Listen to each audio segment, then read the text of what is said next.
Ken Trahan with Lenny Vangilder. It's our First NBC Bank Weekend Preview, brought to you by First NBC Bank with 35 locations throughout Southeast Louisiana and into the Florida Panhandle. That's First NBC Bank, proud sponsor of SportsNOLA.com. Final Four this weekend, and we'll see. Of course, the women too, but just pencil in UConn and move on.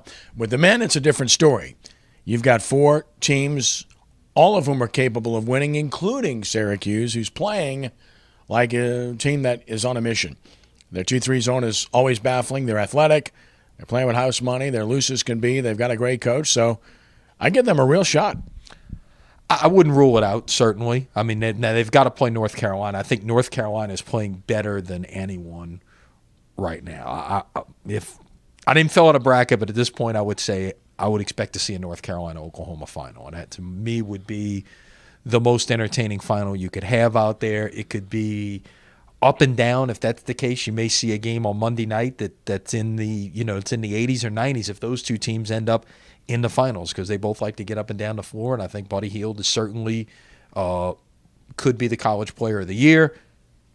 Could be a Pelicans draft pick come June. Who knows? But that said, that would be, in my mind, the most entertaining final, and that would be kind of, if I'm rooting for anything, that's what I would want to see happen on Saturday. Well, since North Carolina is the only team I had in the Final Four that's there from my original bracket, I'm certainly picking them to win it all, including beating Syracuse, obviously. Villanova-Oklahoma is a delicious matchup. Great guards on both sides. That ought to be a terrific game. Hard to pick one, flip a coin. The only thing that worries me about Oklahoma, Lenny, is the shooting background. They're a jump shooting team, and playing in that big cavernous place in Houston, you're talking about, history tells us that those big buildings produce not the greatest outside shooting. Well, some do, some don't. Houston in particular hasn't. I mean, I think there have been some games in there just been dreadful. Yeah. But we'll see what happens, and obviously you get in there and you do get a chance to go in there and practice on Friday, and who knows what may actually happen in that regard, but it's certainly a valid point and something to watch for on Saturday. Okay, so I'm going to pick Oklahoma anyway, and I'm going to pick North Carolina to win it all. So there you have it. The Pelicans are playing basketball against Denver tonight at Smoothie King Center as their season winds down. They hit the road after this, and they signed another guy you've never heard of. So, I mean, it's unbelievable what's happened to this team. And I know, and we have not made excuses for them. If you watched us all year, we have not made excuses, nor have we done so in our writing, but we've been fair about what we presented. And to see what Alvin Gentry has had to deal with this year is just criminal. It's ridiculous. I mean, it's unbelievable. Every game, somebody seems to get hurt. Now Holiday's done for the year. It's just incredible to watch. Yeah, and that was a freak situation where he basically just ran into Porzingis' elbow, and now all of a sudden has an orbital wall fracture of his eye. Alonzo G has got an injury that took this long to describe. Basically, it's a quad injury. So many other things. Ryan Anderson with a sports hernia. I was wondering. They were kind of half joking. I think that David Wesley might come out of the TV booth and have to suit back up at 40-something years old to get out there and play a little bit. So, yeah, who knows?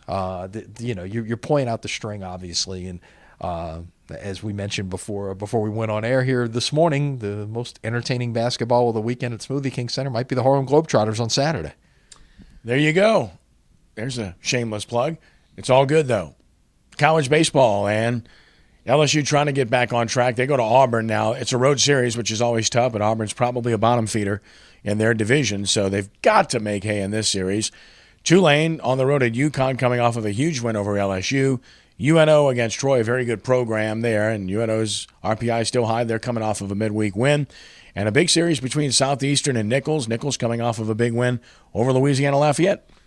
Or South Alabama, actually. South Alabama. Right, the game from Lafayette. They had the game in the bag and couldn't make a play. Finish it, yeah. Right, but college baseball in Louisiana, I would say, overall is as good as I've seen it in a long time. I think the last time I counted, there were 7 teams in the top 100 of the RPI. And what ends up happening is it feeds off itself a little bit. You're playing all these schools, playing each other in the middle of the week, and all they're doing is helping each other's RPI in the process. So that is a good thing. Now, how do they get to the finish line in conference play will tell everything. You mentioned Tulane. They've got I don't know who made the conference schedule in baseball, but whoever scheduled UConn at home on the opening weekend of conference play, that makes no sense. They might get 1, maybe 2 games in. If they get 3 games in up in Stores this weekend, it'll be an upset. There's rain in the forecast. The Sunday forecast is like low 40s with 20-mile-an-hour winds. That is perfect baseball weather right there. When you've got down here, it's going to be, a ballpark sitting empty, 70s and sunny. Yep. High school baseball and the first NBC Bank Prep Showcase. You can watch a replay of a pretty good game that we had for you live at SportsNOLA.com Tuesday night. Brother Martin and John Curtis. You can watch it again on Saturday. Saturday at noon on WHNO TV 20, and then we really get into it next week. A lot of action coming your way. 3 games in 2 days, in fact, but more on that come next week. There's a lot more baseball to still be played this week. You trying to wear out the play-by-play guy? Is that the deal here? Yeah, bring your tea with you, and take a little sip and keep that voice intact, please. I always bring out like a 44-ounce drink with me if you notice, and I'm not going to mention the company because they don't advertise with us. No. But that's okay. But I'll bring it anyway, and it lasts. It's all good. Saints restructuring contracts, nothing yet on Drew Brees. Stay tuned, but more to come, right?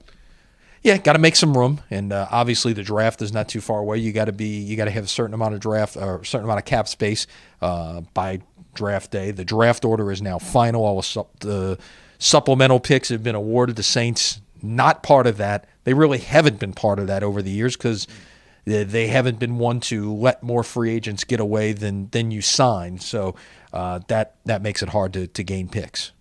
All right, that is our First NBC Bank weekend preview, brought to you by First NBC Bank with 35 locations throughout the New Orleans area and beyond. That's First NBC Bank, proud sponsor of SportsNOLA.com. Have a great weekend. See you Monday. You have a great weekend as well. Until then, Ken Trahan, thanks for joining us, and God bless you.